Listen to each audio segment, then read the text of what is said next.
What's up everyone? Welcome to the MEATER channel. Let's talk some serious grilling. Serious.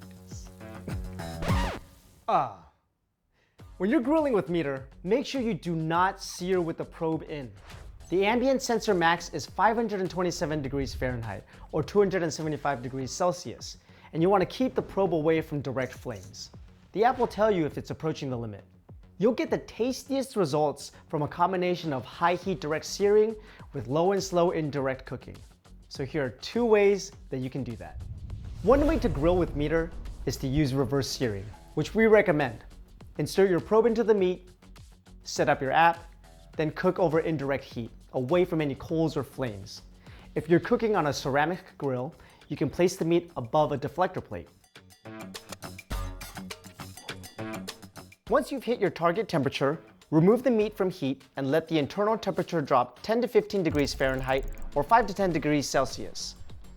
Then take the probe out and do your high heat searing all around the meat. The internal temperature will rise a bit when searing and vary depending on the thickness of the meat and how hot you're searing. This is why we highly recommend letting the internal temperature drop first. So, plan accordingly. If you want to sear first, do it without the probe. You can sear directly over flames around all sides of the meat before using MEATER.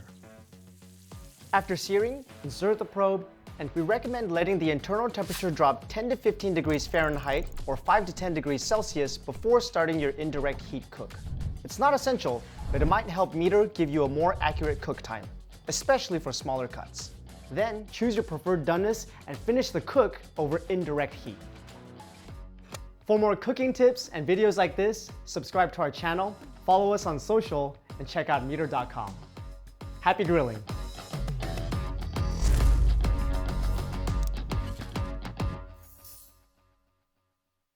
You'll get the tastiest results. If you're cooking on a ceramic grill, you can play ceramic grill. So, here are two ways to show you how to do that. This is 4. If you want to sear first, do it without the probe. That's it. That's the best advice I can give you. Happy cooking. Did I say that weird? It sounded weird to me. Happy cooking.